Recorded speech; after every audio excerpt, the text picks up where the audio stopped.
Will Dany survive Season 8 of Game of Thrones? What about her dragons?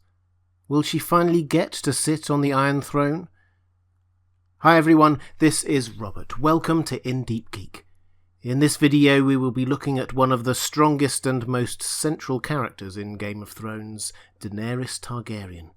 There are no spoilers here, just a series of worked assumptions based on Dany's character and her story arc so far. Dany did not start in the books or the show in a powerful place. She may have been one of the last remaining survivors of the once mighty Targaryens, but she wasn't seen by anyone as powerful. Viserys was the king in exile, and he was being mocked as the beggar king because he had run out of money and friends and was reduced to relying on the charity of others. And Dany, still a young teenager at this point in the books, was little more than a political pawn. She was sold off to a man she had never met in exchange for a promise. And over the course of the first season, she lost her husband, her protector in a new alien world, her baby, and all her family with the death of Viserys. She was symbolically and literally laid bare. The funeral pyre she lit for Khal Drogo was, as far as all witnesses were concerned, the end for her as an independent actor in the world. She was supposed to go on from that to either death or life as part of the Dosh Khaleen in Vaes Dothrak. Her rise from that low point has been one of the most important and far-reaching plots in Game of Thrones. For all of the political games of the Lannisters, Baratheons, Tyrells and so on, it was the growing threat of Dany and her dragon-led invasion, a literary mirror to the threat from the White Walkers, that overshadowed everything. And in essence, her time over in Essos was one long, very long, exercise in growth, leading towards that moment at the end of Season 6 when we finally see her massive invasion fleet en route to Westeros. She needed time for her dragons to grow, of course, but there was also the growth of her army and retinue. At the start of Season 2, she had only a handful of followers. Then she gained the Unsullied and Grey Worm, the Dothraki, Yara's Ironborn fleet, houses Martell and Tyrell, and key advisors in Missandei, Tyrion and Varys. And all before she even set sail from Meereen. By any measure, that is a huge achievement. But perhaps the biggest growth was in Dany's own character. Season 1 Dany started out relatively passively accepting her fate, doing as Viserys told her, and sold off to the Dothraki. But even in that first season, she grew in confidence and the breadth of issues she cared about. She stood up to Viserys, stopped her husband's Khalasar from raping and pillaging in the village they had just raided, and even started injecting a degree more balance in her relationship with Drogo. This personal growth continued through later seasons too. Her clear abhorrence of slavery and her capabilities as leader mark her out as one of the preeminent figures of the age. And through it all, right up to the start of Season 8, there is her belief that the Iron Throne is hers by right. This is the belief that drives her more than any other, that she has a birthright to be ruling the Seven Kingdoms. It is what has driven her to amass her army, to rain fire down on anyone who opposes her. And we should be under no illusion that at the start of Season 8, this belief is still strong in her. She may have put her plans to conquer the Seven Kingdoms on hold for a time in order to deal with the threat from the White Walkers, but that doesn't mean that she no longer cares about ruling, or has changed her mind about how to deal with those who oppose her. So when she arrives at Winterfell, it will be believing that it belongs to her, and expecting all the Northerners and Valemen there to owe her their allegiance. This will inevitably bring some tensions. Expect the first couple of episodes of the season to play up the differences between Dany and Sansa, say, as well as between Sansa and Jon.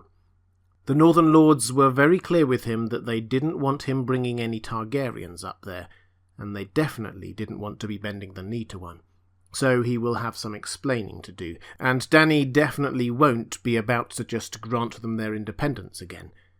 But ultimately, everybody there will know that there is a greater threat coming, so by episode 3, that will be dominating everyone's attention.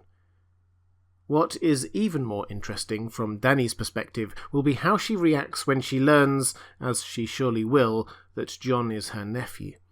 Now, I suspect that for her, the fact that she's actually started a relationship with her nephew probably won't faze her huge amounts. The Targaryens always did that sort of thing, and she grew up thinking that she would probably end up marrying her brother. No, the biggest bit of cognitive dissonance that Dany will have to face is the realization that the thing that had been driving her for so long, the idea that the Iron Throne belongs to her by birthright, is actually not true. Jon is the true heir. Incidentally, in the books this will be a lot more complicated, with another potential Targaryen in the mix and lots of doubts about legitimacy and succession rules and so on, but the show have kept it simple. Jon is the rightful monarch, and Dany is not. Although I don't see this being fully resolved before the army of the dead arrive at Winterfell, there's more than a little dramatic tension in these issues being unresolved as everyone fights for their life. But as Dany thinks about it, I wonder if, again, this will be less of an issue for her than it is for Jon. He will be thrown into an existential crisis about Ned not being his father and whether he wants to press his claim as king. He's never really sought power or leadership roles, remember, just had them thrust on him. Dany, on reflection, may well come to a pragmatic idea that they could rule together, side by side, as wife and husband. At which point, we do need to address one of the issues that does come up quite a lot with Dany, whether she will be the Mad Queen.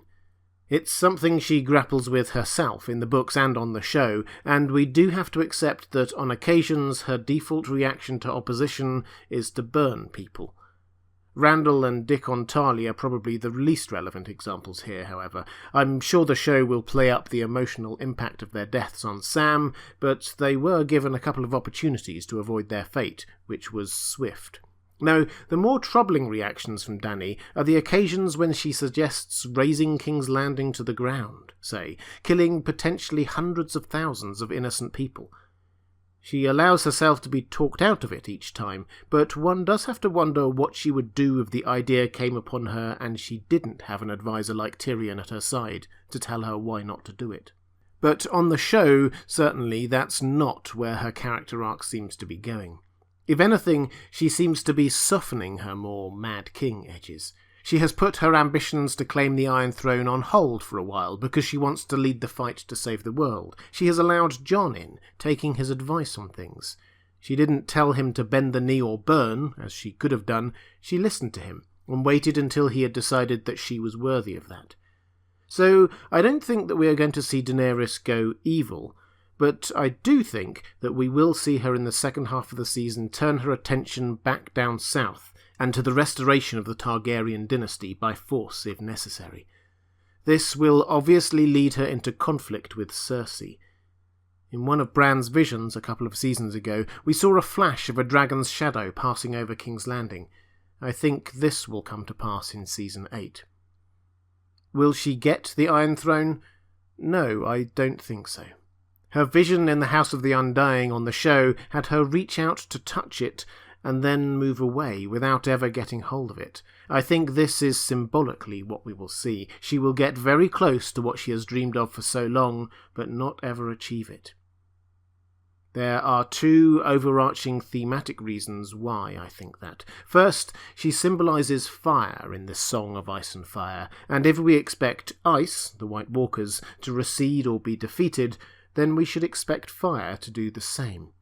This is not the story of fire, the good guys, beating ice, the bad guys. It is a story of two opposing forces, ice and fire, each of which could destroy the world.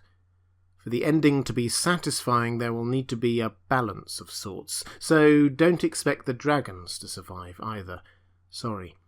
I could see two of them, perhaps Viserion and Rhaegal, killing each other in a battle of ice and fire, and the third...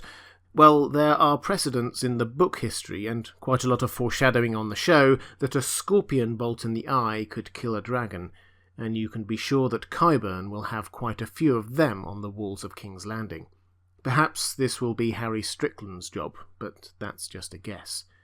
The second reason I can't see Dany taking the Iron Throne is because I genuinely believe that she will play a role in breaking the wheel, albeit not in the way she probably thinks. She imagined breaking the wheel as ending the cycle of houses vying for the Iron Throne by claiming it herself and ruling, presumably with a rod of iron. But we have to recognise that the Iron Throne itself is a symbol of power that has corrupted. Westeros's version of Tolkien's One Ring. As long as it is there, people will keep fighting for it. So although the HBO pre-season hype has been using the hashtag for the throne, ultimately I can see no one sitting on the Iron Throne, in the books and perhaps also on the show. If you'd like to see more of my Game of Thrones Season 8 content, please check out the playlist here. Or if you'd like to access some exclusive audio content or just want to support the channel, please check out my Patreon page. There's a link to that here too. Thanks for watching, and I'll see you again soon.